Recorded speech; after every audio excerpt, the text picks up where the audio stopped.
আসসালামু আলাইকুম ওয়া রাহমাতুল্লাহি ওয়া বারাকাতুহু। সুপ্রিয় দর্শক, দেশ ও প্রবাসে যারা আমাকে দেখছেন সকলকে জানাই আন্তরিক শুভেচ্ছা অভিনন্দন। সকলকে অন্তরে অন্তঃস্থল থেকে মোবারকবাদ জানিয়ে আজকের ভিডিও শুরু করছি।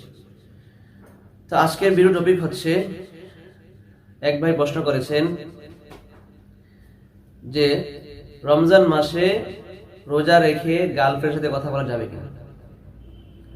রোজা রেখে আপনি আপনার গার্লফ্রেন্ড, যেটা একটা অবৈধ সম্পর্ক যাকে বলা হয়, একটা হচ্ছে আপনি অবৈধ সম্পর্ক করতেছেন, যে না আপনার রোজা ভঙ্গ হবে না, কিন্তু যদি আপনি তার সাথে কোনো অশ্লীল কথাবার্তা বলেন বা যৌন চাহিদা যদি এই ধরনের কোনো কথাবার্তা বলেন, তাহলে আপনার রোজা মাকরু হয়ে যাবে। আপনার রোজা নষ্ট হবে না, কিন্তু রোজা মাকরু হয়ে যাবে।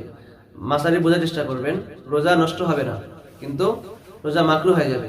আপনি রোজা যে সওয়াবটা পাইতেন সেটা পাবেন না। এখন কথা হলো, আপনি একটা কলের নিচে বালতি রাখলেন এবং পানি ছেড়ে দিলেন।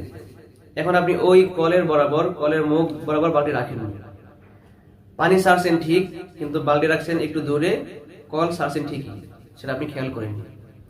তো দেখা গেল 5 মিনিট পর আপনি দেখলেন যে বালতি পানি দিয়ে ভরেনি। তো ওই অবস্থাটা যেমন হবে, ঠিক তদ্রূপ এমনই হবে যখন আপনি সারাদিন না খেয়ে থাকলেন, কিন্তু আপনি এটা কোনো ফায়দা পাইলেন না। তো আল্লাহ সুবহানাহু ওয়া তাআলা বলেন, যদি কোনো বান্দা এমনটা করে থাকেন, তাহলে তার জন্য আমি আল্লাহ তাআলা এতটুকু সুযোগ রেখেছি যে তার রোজা হয়ে যাবে। রোজা না রাখলে যে গুনাহটা হইতো, সেই গুনাহটা হবে না, সেই গুনাহটা হবে না ঠিক, কিন্তু রোজা রাখলে যে সওয়াবটা হইতো সেটা আপনি পাবেন না। তো ওই যে বললাম, কলের নিচে যদি বালতি দিয়ে আপনি পানি না ভরতে পারেন, যে অবস্থা হবে ঠিক তদ্রূপ আপনার সেই অবস্থা হবে। আপনি সারাদিন সেই সেহরি থেকে ইফতার পর্যন্ত আপনি না খেয়ে রইলেন, কষ্ট করলেন, হ্যাঁ রোজা রাখলেন, আল্লাহকে রাজি খুশি করার জন্য রোজা রাখলেন, কিন্তু তার মাঝখানে আপনি আপনার আবার আল্লাহ যেগুলো নিষেধ করেছেন, হারাম কাজ, অবৈধ কাজ আপনি করেছেন।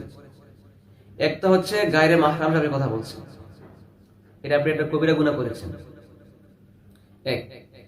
দ্বিতীয়ত আল্লাহ তাআলা বলেন, এই গুনার কারণে আমি আল্লাহ তাআলা শুধু রমজান মাসকে জড়িয়ে করে আমি আল্লাহ তাআলা তার এই রোজাকে নষ্ট করিনি, কিন্তু রোজার যে সওয়াব আছে সেটা আমি আল্লাহ উঠায় নিয়েছি। এখন আপনি ভেবে দেখুন, আপনি কি রোজা রেখে কথা বলবেন নাকি কথা বলা অফ রাখবেন।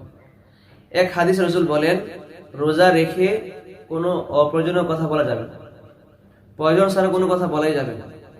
কোনো একটা প্রয়োজন হয়েছে তো সেখানে কথা বলেন, আর প্রয়োজন ছাড়া কোনো কথা বলা যাবেই না।